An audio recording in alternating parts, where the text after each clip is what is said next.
Quelle relation entre la Guyane et l'Inde, un pays auquel on ne pense pas tout de suite dès qu'on parle d'échanges ou de partenariats à nouer avec le reste du monde.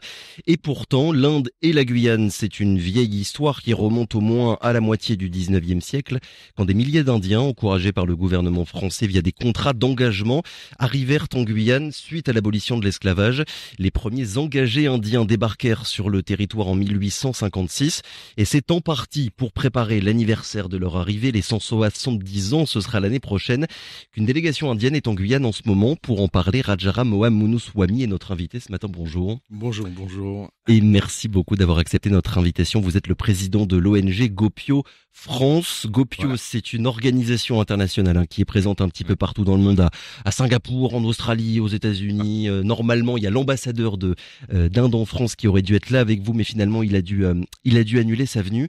Un mot déjà sur qui vous êtes et ce que vous faites. Je suis allé regarder vos statuts. L'objectif de votre ONG, c'est notamment de faciliter les échanges entre les diasporas indiennes qui sont dispersées dans le monde. Concrètement, ça se traduit comment? Le Gopio, si on arrive à bien l'appeler, c'est Global Organization People of Indian Origin. Oui. Donc, c'est un organisme mondial qui regroupe la diaspora indienne dans le monde.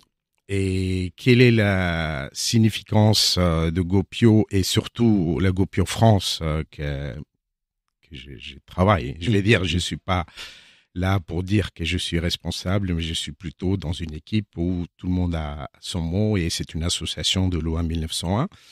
Donc, l'histoire voulait que, avant même les engagés indiennes, les arrivées des Indiens, des immigrés indiennes, ça monte à 600, 700 années partout dans le monde, dans les pays sud-est asiatiques. Les premiers temples d'Angkor Wat qui étaient construits à Cambodge. Tout ça, c'est de l'historique. Mais parlons de présence. Présent, c'est plutôt dire que le Gopio représente un petit peu la voix portée de la diaspora indienne dans le monde.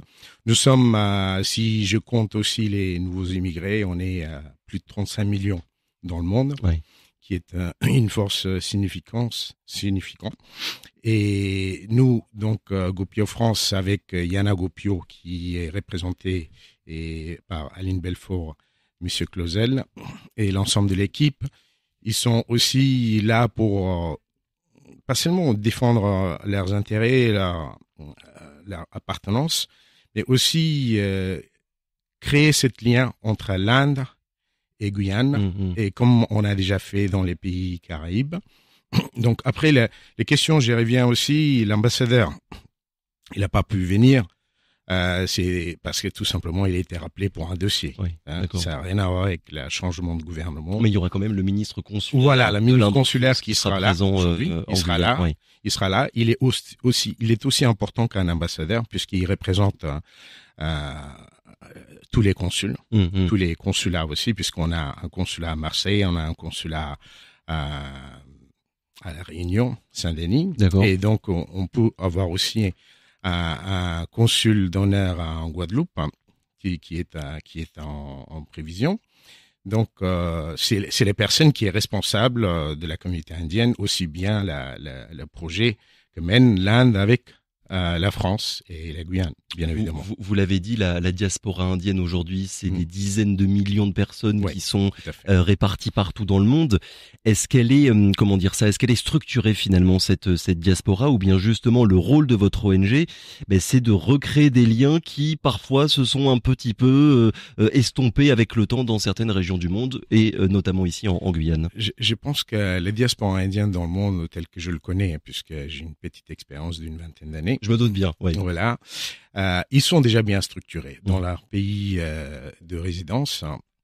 Et nous, on est là juste pour les aider à bien se présenter. Surtout, notre rôle, c'est de leur faciliter les échanges commerciaux, économiques, sociaux, culturels avec l'Inde. D'accord. Donc, on fait partie de première génération de l'Inde, si vous voulez. Donc, moi, je suis né à Madras. Je suis là. J'ai appris la langue française beaucoup plus tard, mais nous sommes là pour faciliter ces échanges-là qui nous manquaient depuis l'indépendance de l'Inde. Je le disais en introduction, l'an prochain, ça fera donc 170 ans que les premiers engagés indiens sont arrivés en Guyane. Il y a déjà eu ces derniers mois des conférences qui avaient été organisées avec la création, vous l'avez dit, de l'association guyanaise Yanagopio.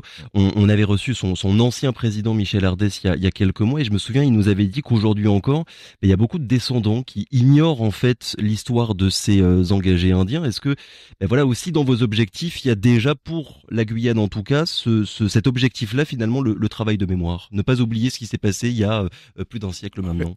Ouais. Ayant vu la communauté indienne d'origine en Guadeloupe et Martinique, Oui.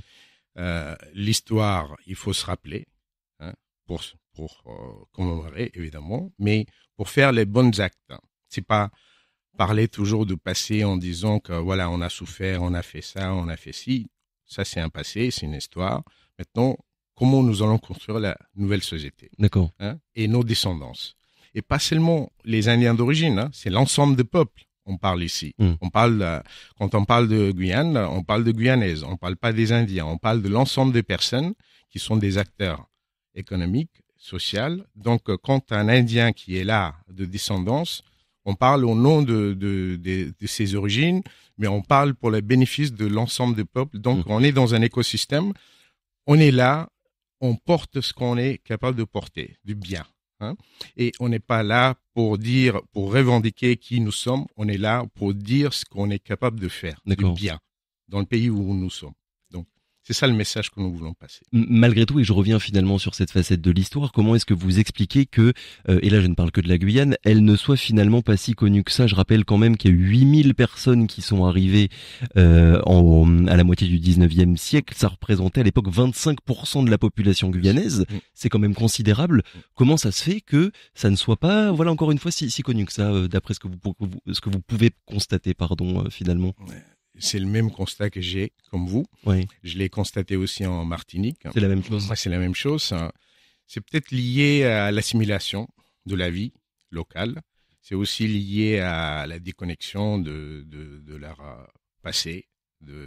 Mais voyez-vous, même avec tout ça, ces personnes-là, toujours, ils ont certaines pratiques. Les gènes ne se trompent pas. Même après 5, 6, 7 générations, ces personnes-là, ils sont quelque chose. Donc, dans la manière de se comporter, voilà, culturellement. Pour moi, c'est une population non violente. Partout, je suis allé à plus de 40 de pays. Donc, je vous dis, je ne connais pas des Indiens qui deviennent agressifs, qui vont pas aller dans des manifestations, qui revendiquent pas leur origine ou ascendance, mais ils sont là, intégrés. Ils sont là à participer dans l'économie locale. Est-ce que d'ailleurs, vu qu'on parle de ça, Gopio travaille sur des programmes éducatifs, culturels, pour justement transmettre l'histoire de ces engagés aux jeunes générations? Je pense que chaque pays a son projet, c'est-à-dire la Gopio au niveau mondial. Nous, on n'intervient pas avec un dossier ou avec un mode opératoire pour dire que on n'exige pas. On n'exige pas. Ouais. Chaque pays a leur propre programme. Ils travaillent. Nous, on est là pour leur soutenir, pour leur permettre à se connecter avec leur pays d'origine. Donc, après, en ce qui concerne la Guyane, je pense qu'ils sont en train de travailler pour l'année prochaine, pour commémorer le 170e anniversaire d'arrivée de premières engagées indiennes. Ce que j'ai compris, c'est des personnes qui sont arrivées de Sainte-Lucie, la plupart.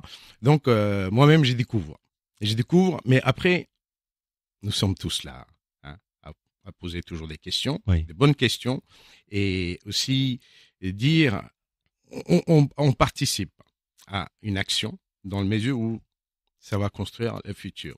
J'inverse la question que je vous ai posée. Est-ce que l'Inde, est-ce que la population indienne, est-ce que le gouvernement indien s'intéresse aujourd'hui à cette facette de son histoire? Parce qu'il n'y a pas la Guyane, un langagisme indien, ça a concerné, je crois, environ 2 millions de personnes partout dans le monde, l'océan Indien, le Pacifique. Bref. Et à la Réunion, j'ai vu, ils sont plus de 400 000 aujourd'hui à la Réunion. Donc, comment est-ce que l'Inde regarde ça finalement aujourd'hui? Alors, l'Inde regarde ça comme ses enfants qui sont partis. Il y a un moment. Ils sont partis il y a un moment. L'Inde, depuis 15 ans, essaie de se reconnecter avec ces personnes-là. Pourquoi 15 ans? C'est depuis le changement de gouvernement en 2014. Oui. Donc, ces changements arrivent petit à petit pour le reconnaître. Il y a la carte OCI, d'ailleurs, la Overseas Citizenship of India, la carte qui permet aux Indiens d'origine de venir travailler en Inde, de se connecter et travailler, acheter maison, créer son entreprise. Et tout ça va permettre à ces personnes-là aussi enrichir les pays de la résidence. Donc, c'est pas juste l'Inde, c'est aussi le pays dans lequel... Donc, toutes ces personnes-là, pour moi, ce sont des ambassadeurs de l'Inde.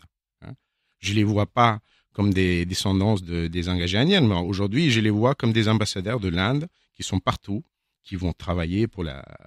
Justement là-dessus, sur la carte CIO, donc citoyenneté indienne d'outre-mer, je disais qu'à la Réunion, on en parlait il y a quelques minutes, il y a entre 300 et 400 000 personnes qui peuvent bénéficier donc de cette espèce de visa permanent, on va dire, à destination de l'Inde. Bon, évidemment, la Réunion géographiquement, c'est pas pareil que la Guyane. Est-ce que vous avez une idée des estimations du nombre de Guyanaises et Guyanais qui pourraient profiter de cette carte-là? Si on est même à 3 4 000 personnes actuelles, je pense que ça, c'est plutôt les documents qui va nous dire, puisque les 8 000 engagés indiennes, combien on est aujourd'hui, c'est à voir au niveau des archives. Donc, on a réussi en Guadeloupe l'année dernière et Martinique aussi, et il y a eu un oubli par rapport à la Guyane, parce qu'on essaie de rectifier cette année-là. Donc, c'est par rapport à la demande et les documents des archives et la reconnaissance des premières engagés indiennes qui sont arrivés avec leur numéro d'immatriculation, suivi de décès. Il y a toute une procédure à respecter, puisqu'on respecte aussi la procédure de pays, pays des résidences, n'est-ce pas? On n'est pas là pour venir dire, allez, vous êtes indien, on va vous donner le carte. Non, il y a une procédure locale, officielle à respecter, c'est avec ça qu'on va travailler. Bon, ça prendra un temps. Et pour dire les choses clairement, cette carte, ça n'est pas qu'un visa touristique. Il y a un véritable objectif de renouer des liens, de permettre à des personnes aussi de pouvoir avoir un pied en Inde. Voilà, tout à fait. Mais il y a beaucoup de personnes qui cherchent aussi la racine en Inde. Donc, ça leur permet aussi de venir assez souvent, de retrouver, s'ils arrivent encore, retrouver leur aïeul, parents, la famille. Ça, c'est un champ qui est ouvert. J'ai regardé ce matin, vous êtes allé à La Réunion, donc en Guadeloupe, en Martinique et maintenant la Guyane. Qu'est-ce qui ressort à chaque fois de tous ces déplacements? Au-delà de la coopération culturelle, du devoir de mémoire dont on a parlé tout à l'heure, est-ce que l'objectif, c'est aussi de nouer des liens économiques, des relations économiques entre l'Inde et la Guyane et tous ces territoires? Les premières choses qui me rapportent, je me retrouve avec mes compatriotes, quelque part, partout dans le monde. Donc, est-ce qu'on fait des affaires? Est-ce qu'on va travailler culturellement? C'est une deuxième partie de la vie, de projet. Donc, évidemment, là, on a le projet économique, partout, puisqu'on travaille déjà avec la Réunion, avec les chambres de commerce de la Réunion. Oui, je vous ai vu donner des conférences à la CCI de la Réunion, notamment. CCI de la Réunion. Là, je rentre de l'Inde après avoir conduit une délégation des entrepreneurs réunionnais au sud de l'Inde, il y a à peine une semaine. Donc, ce n'est pas encore mis à jour, j'imagine. Et donc, il y a tout. Il y a la partie culturelle, il y a la partie affaires, business, commerce. Et tous ces liens aussi vont permettre d'entrer dans un écosystème qui permettra à la personne de s'épanouir dans leurs actions. Parce que là, j'ai regardé le programme un petit peu des jours qui arrivent. Il y a beaucoup de rencontres de prévues, notamment avec le monde économique guyanais. Une coopération commerciale entre l'Inde et la Guyane, ça pourrait se faire dans quel secteur, par exemple, et pour quel marché? Tel que moi, je suis nouveau dans le marché guyanais. Ça peut se faire dans tout ce qui est énergie renouvelable, énergie verte. Ici, je crois, puisque la forêt d'Amazonie, c'est le poumon du monde. Donc, c'est dans ce secteur-là. Après, il faut voir aussi, l'Inde est précurseur dans tout ce qui est scientifique aussi, puisqu'on a notre propre lancement. Programme spatial qui est important. Donc, il y a cette partie, ils travaillent déjà, les gouvernements travaillent déjà, ils n'ont pas besoin de nous. Mais après, il y a l'énergie solaire, évidemment, qui est aussi mise en avant. Et il y a des choses que les Indiens pourraient apprendre de Guyanaises. Donc, ils ont des secteurs qui peut nous amener. Et il y a d'autres secteurs qui vont aussi profiter de la marché indienne. D'ailleurs, là, on parle beaucoup de la Guyane. On sait que la communauté indienne chez nos voisins au Suriname, au Guyana, elle est aussi très importante. Il y a des déplacements de prévus dans ces pays-là ou pas encore, pas pour le moment, parce que toute la région finalement est concernée par le sujet. Oui, les déplacements dans le sens, la visite vers l'Inde. Exactement. Oui, oui, oui, oui. ouais. Non, mais c'est prévu. C'est un travail, c'est un travail global qui est en train d'être Qui est en mené. train de se mettre en place. Ouais. Dernière question, Gopio se présente comme une organisation apolitique. Moi, la question que je me pose aussi, c'est vos liens finalement avec le gouvernement indien. Je le disais, normalement, il y a l'ambassadeur d'Inde en France qui aurait dû venir avec vous, mais il y a quand même le ministre consulaire de l'Inde qui sera là, qui est là. C'est bien ça, il arrive aujourd'hui. Qui arrive aujourd'hui. La diplomatie indienne, je suppose, elle regarde avec attention quand même vos activités parce qu'elle doit vous voir aussi comme un moyen de faire du soft power en fait, en renforçant l'influence indienne partout dans le monde. Est-ce qu'on est en train d'influencer le monde par nos actions? C'est pas un mot. C'est à vous de me dire. Après, c'est nous, ce qu'on pense, c'est de travailler ce qu'on est capable de le faire. Ouais. On travaille. Moi, j'ai dit souvent, on n'est pas en agressivité avec quiconque, on n'est pas en concurrence avec quiconque. On fait ce qu'on sait faire de notre manière, mais d'une manière assez détachée aussi, il faut dire. C'est qu'on n'est pas en train de focaliser à dire voilà, lui il a fait ça, moi je vais faire ça. Non, on a une mission à accomplir dans la mesure où c'est une mission de reconnaissance. D'accord. Et travaillons pour le bénéfice du monde. Et on s'arrêtera là-dessus. Merci beaucoup d'avoir été avec nous ce matin. Surtout, je voulais rajouter l'événement de demain soir. Vendredi, c'est bien ça. Là, c'est déjà à partir de 18h30. 18h. Qu'est-ce qui va se passer? 18h. 18h, il y a la grande rencontre avec la ministre consulaire, l'ensemble de la diplomates qui viendront. Ils seront deux déjà, de venir de Paris. Donc, ils peuvent aussi poser des questions. Il y aura une présentation de carte OCI et après des projets qui peuvent être menés entre la Guyane et l'Inde et la France. Voilà. Affaire à suivre. Merci encore d'avoir été avec nous ce matin. Je le rappelle donc, vous êtes le président de l'ONG Gopio France actuellement en Guyane. Le déplacement, il dure encore combien de... Jusqu'à samedi. Jusqu'à samedi. Voilà. À très bientôt. Bonne journée. Au revoir.